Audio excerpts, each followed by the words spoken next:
You're waiting for the lightning bolt, aren't you?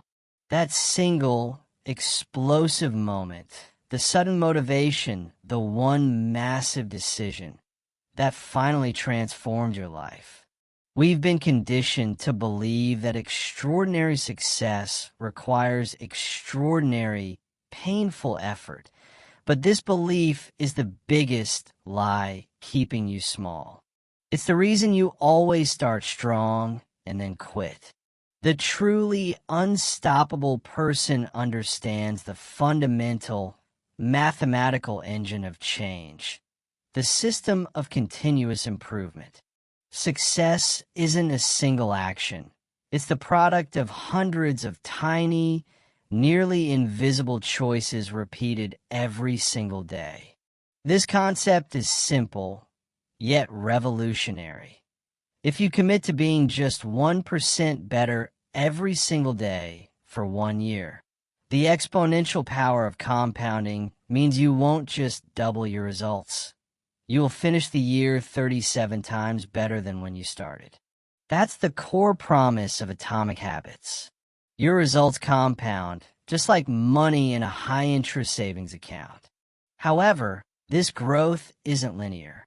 You will enter the most dangerous psychological trap of all, the valley of disappointment. You put in the work, you study for a month, you hit the gym for 3 weeks, and when you see zero visible, immediate results, you conclude the system is failing and you quit. That valley is where 90% of potential is tragically lost. Today, we end that self-sabotaging cycle. This isn't about finding motivation. It's about installing a complete blueprint that makes success inevitable. We're going to install the 10 rules that transform you from someone who wants to be successful into someone who is fundamentally, psychologically unstoppable. This entire script is designed to bypass the need for heroic willpower and give you a simple daily system. It starts with Rule 1, realizing that the smallest steps are the only ones that matter. Stop waiting for massive change. Start mastering the tiny 1%. That is the only path to the potential you know you possess. Rule number 1. Stop fear, start living. We've established the math. The unstoppable person focuses on the 1% margin. But here is the profound truth that often sabotages that math. You will never stick with a system that demands you conquer your fear before you've conquered your sense of self. This brings us to the first, most crucial rule. Stop fear, start living. The fear we're talking about isn't the dramatic fear of spiders or heights. It's the quiet, toxic fear of disappointment, the terror of falling short, and the deep anxiety that accompanies potential failure.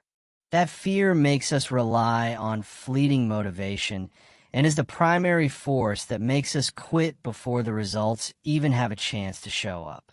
It keeps us perpetually cycling through the valley of disappointment, forcing us to abandon our effort before it anchors itself into who we are. Most people approach change like a temporary, stressful project doomed to end. They operate at the most shallow layer of change, the outcome. They say, I want to lose 20 pounds or I want to get a promotion. But when your goal lives only in the outcome layer, the habit is a fragile burden. And the moment you fail, the motivation collapses because your effort wasn't grounded in who you are. The truly unstoppable person bypasses that external fear entirely by operating at the deepest layer, identity. This is the fundamental difference between trying to get a result and trying to become a person. When your goal is to embody the identity, to become a dedicated reader, an athlete, a financially disciplined individual, the habit is no longer a temporary chore. It is simply a repetition of who you already believe you are. Think of your actions as casting votes. You don't need a single, massive moment of inspiration to defeat the fear. You just need a relentless series of tiny votes that affirm your new self-image, little acts of bravery against the voice of doubt. Every choice you make is a vote for your desired identity. When you choose to read for 10 minutes instead of scrolling social media, you cast a vote for someone who is knowledgeable. When you choose consistency over the paralyzing fear of perfection, you cast a vote for resilience. When you lace up your shoes for a 2-minute walk, you cast a vote for the athlete. You're proving to yourself, through action, that you're the type of person who does this. This shift moves you past the fear of external failure, because your goal isn't the number on the scale. Your goal is to protect and affirm your internal identity. Your success is measured by the votes you cast, not the external score you currently have.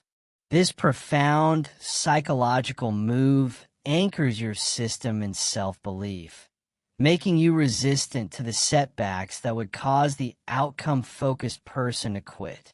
When you decide, I am a person who always finishes what they start, the fear of quitting simply dissolves, and you finally start living the life of the person you were meant to be. Rule number 2, the habit scorecard. The most common reason people fail to achieve their identity goal, to become a runner, a writer, or a leader, is not a lack of willpower. It's a failure of awareness. You simply cannot improve a system you do not first measure. This brings us to rule, the habit scorecard.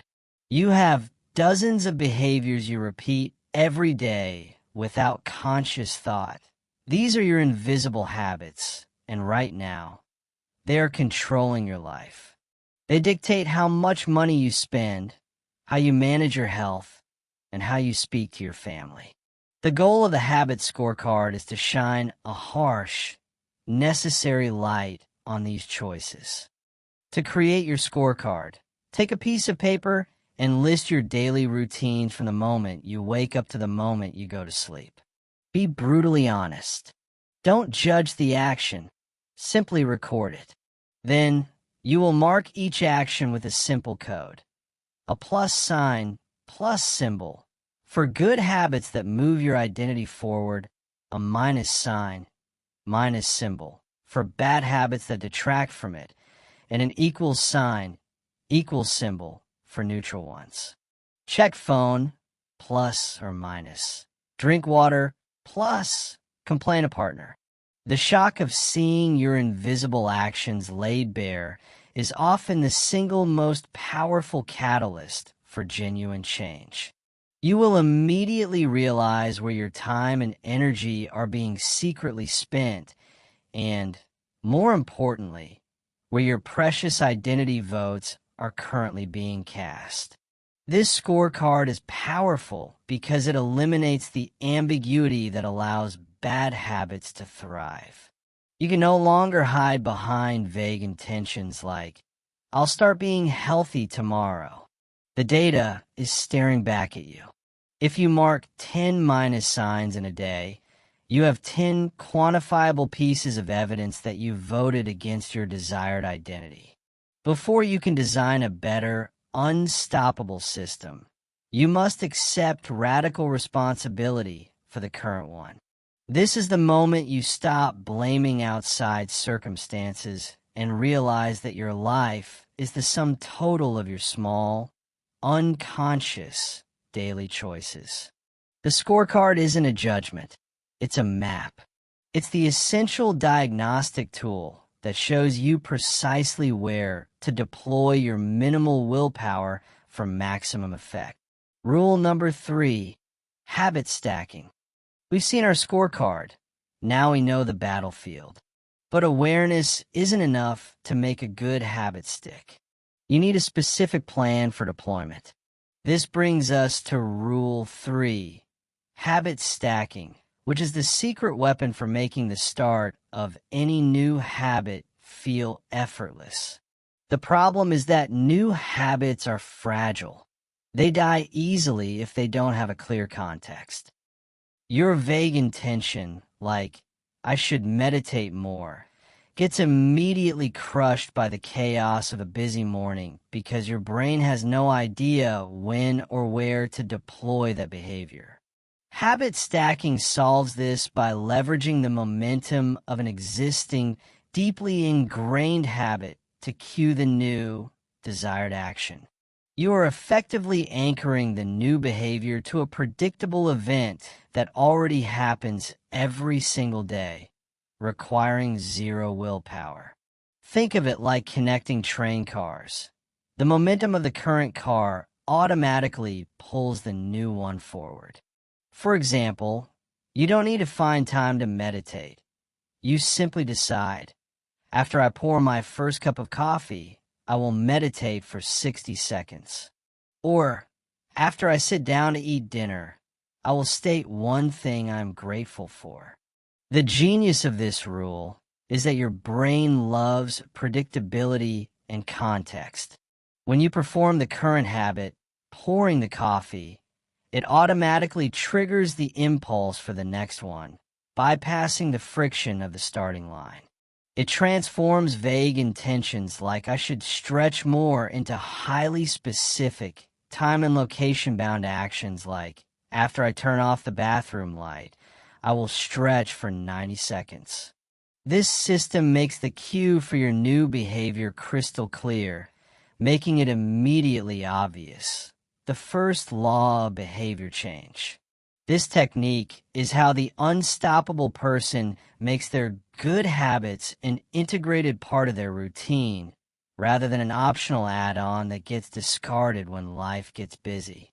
By attaching your new aspiration to an old routine, you ensure that the habit isn't forgotten and the initial resistance of starting is drastically reduced. Rule number 4, temptation bundling. We have defined our identity, and we know exactly when and where to start a habit with habit stacking. But what happens when the time comes to actually do the thing, and your motivation is still stuck at 0? If a habit feels like a punishment, you will inevitably quit. That's why Rule 4 is temptation bundling, a principle designed to turn your necessary habits into irresistible opportunities. Most people approach this problem with brute force discipline, try to white-knuckle their way through activities they inherently dislike. The unstoppable person doesn't use more willpower. They engineer their desires. The principle is simple. Pair an action you need to do with an action you want to do. You identify something you already look forward to, a guilty pleasure, a favorite podcast, or a specific snack, and you make it conditional upon performing the habit you need to build. For instance, if you absolutely love binge watching a specific series, the want, but desperately need to exercise, the need, you bundle them. I will only allow myself to watch my favorite show while I am on the treadmill. This is a powerful hack because it immediately shifts your focus. You are no longer thinking about the pain of the treadmill. You are thinking about the immediate reward of the show.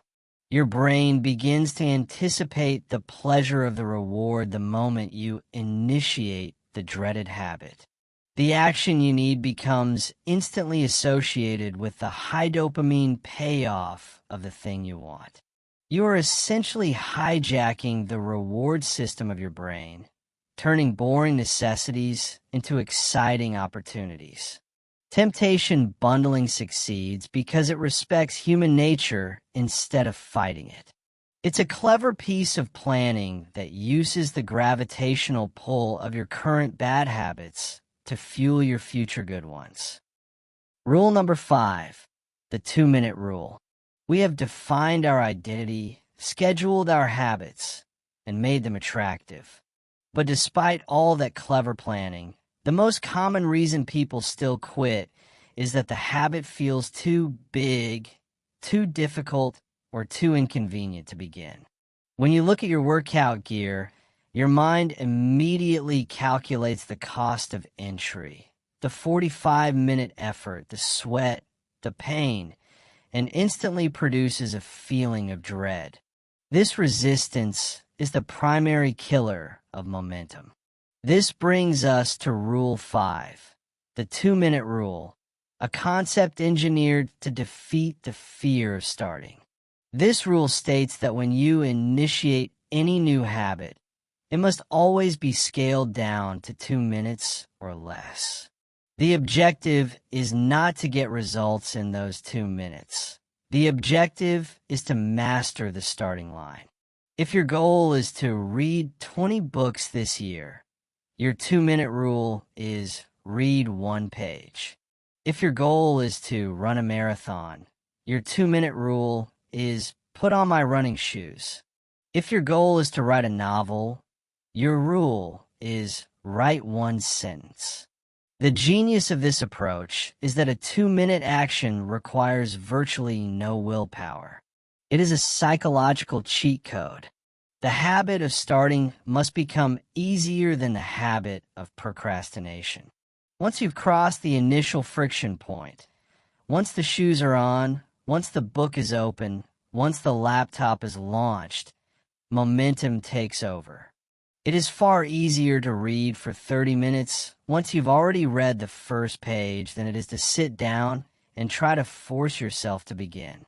You've overcome the largest hurdle, which is inertia. Focus relentlessly on showing up consistently. When you show up, you cast a vote for your unstoppable identity, and the result is a bonus.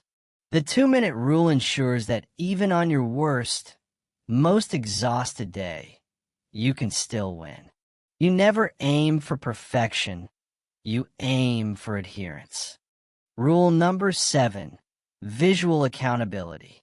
We have engineered our habits to be easy, but here is the final, brutal truth of the human brain.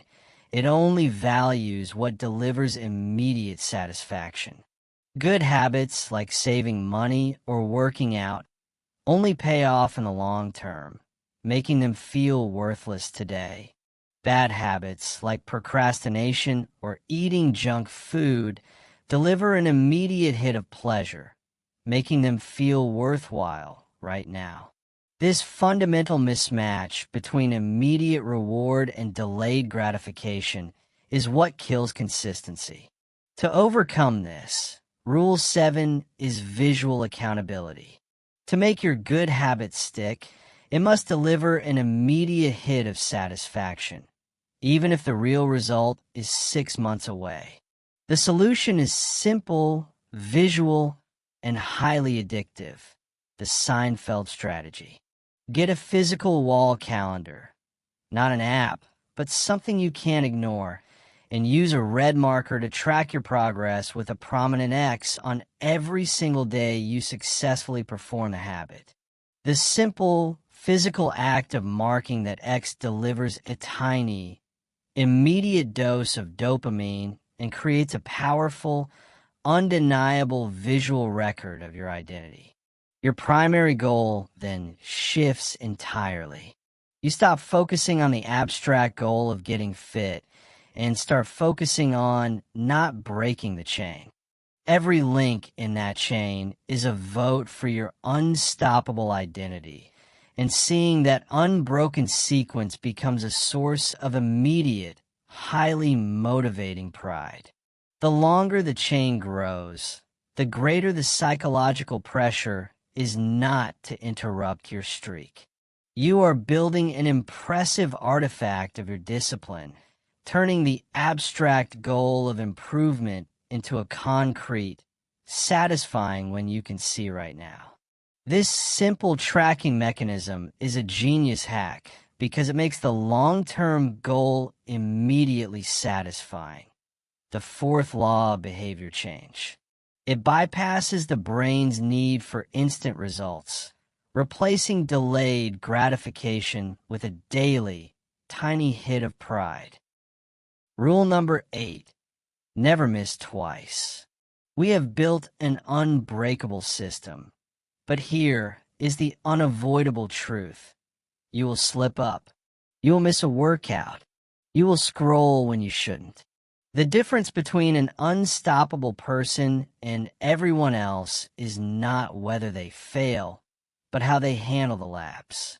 This brings us to Rule 8, never miss twice. A single slip-up is an accident. 2 slip-ups are the immediate beginning of a new, negative pattern.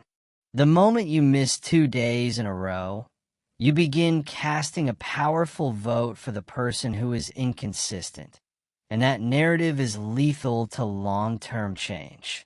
The key is to treat the first missed day as a one-time failure of the system, but never allow it to become a failure of the identity you worked so hard to build.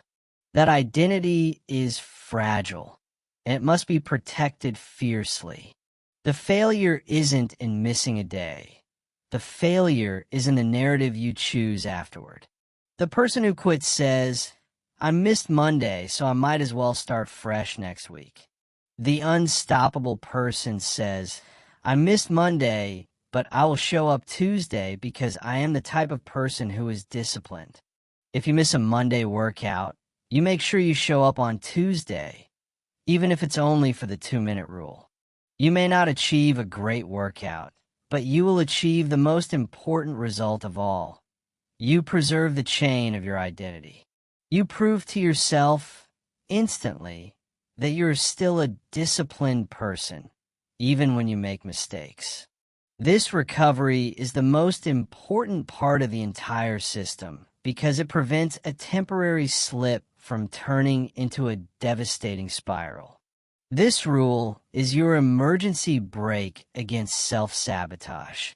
It formalizes the fact that mistakes are inevitable, but mediocrity is a choice. By prioritizing immediate recovery over perfect performance, you reinforce the mental muscle of resilience, guaranteeing that your streak of consistency and the identity you've built remains intact. Rule number 9, the Goldilocks rule. We've mastered starting habits, recovering from mistakes, and tracking our progress. But here is a challenge that even the most dedicated individuals face: boredom. If a task is too easy, you get bored and your mind wanders. If it's too hard, you get overwhelmed and your mind quits. Motivation, it turns out, is rarely the solution when a task is too hard, and rarely a problem when a task is easy. This brings us to Rule 9, the Goldilocks rule. To stay engaged in the long term, the task must be just right, challenging enough to keep you motivated, but not so hard that you quit out of frustration. The Goldilocks zone is the point of optimal difficulty, where you are performing at the edge of your current ability. You are stretching your limits without snapping them. The unstoppable person understands that the goal isn't just a practice. The goal is to consistently seek and maintain the flow state. Flow is that beautiful, deep state of total immersion where time seems to disappear and you are fully present with the task. Achieving flow requires you to constantly audit your habits. As your skill increases, the challenge must increase to match it. If you've been meditating for 5 minutes easily for 3 weeks, you must increase it to 6 minutes to reintroduce that optimal challenge. If lifting your current weight feels effortless, you add a small amount of resistance. The moment a task becomes routine and simple, it loses its ability to hold your attention. Your job, therefore, is to inject continuous, small increases in difficulty. The unstoppable individual is not obsessed with the result. They're obsessed with maintaining the challenge. They constantly seek that sweet spot between comfort and struggle. ensuring they're always stretching their limits without snapping. This constant, micro-adjustment prevents stagnation and ensures that the system remains challenging, engaging, and deeply satisfying for decades. Rule number 10, never miss twice. We have engineered every single part of the system, from identity to environment, from starting easy to tracking visually. But here is the final philosophical challenge that will test your commitment to being unstoppable, the plateau of latent potential. This brings us to Rule 10, trust the plateau. As you commit to these tiny changes, your results will inevitably flatline. You will be doing the daily work, stacking habits, hitting your X on the calendar, but the mirror won't change and the bank account won't grow. This is the plateau of latent potential, where all your efforts are being stored up like putting water on a seed that hasn't yet broken the surface. This is the precise moment when the temporary enthusiast quits, believing the system has failed and reverting to the old lie that massive change requires massive action. They cannot see the cumulative, invisible work being done just beneath the surface. The unstoppable person knows this plateau is not failure, it is storage. All your previous efforts, the days of 2-minute habits, the days you didn't miss twice, the weeks you chose consistency over perfection, are being compounded and stored in a metaphorical reservoir. When you finally break through this plateau, the results appear suddenly and dramatically, seemingly overnight. But it was not overnight success. It was the delayed, explosive product of months of invisible work. Your job is not to quit when the results disappear. Your job is to fall in love with the boredom of practicing the same daily routines, knowing that this quiet consistency is the price of the breakthrough. You must define success not by the outcome you see today, but by the fact that you showed up and cast your vote. By committing to this system, you guarantee that you will eventually reach the critical mass necessary for change, unlocking the full, unstoppable potential that was waiting beneath the surface all along. If you're serious about transforming your life, do not let that momentum die. The time to start is not tomorrow, it's right now. And let me know in the comments, which of the 10 rules will you start applying today?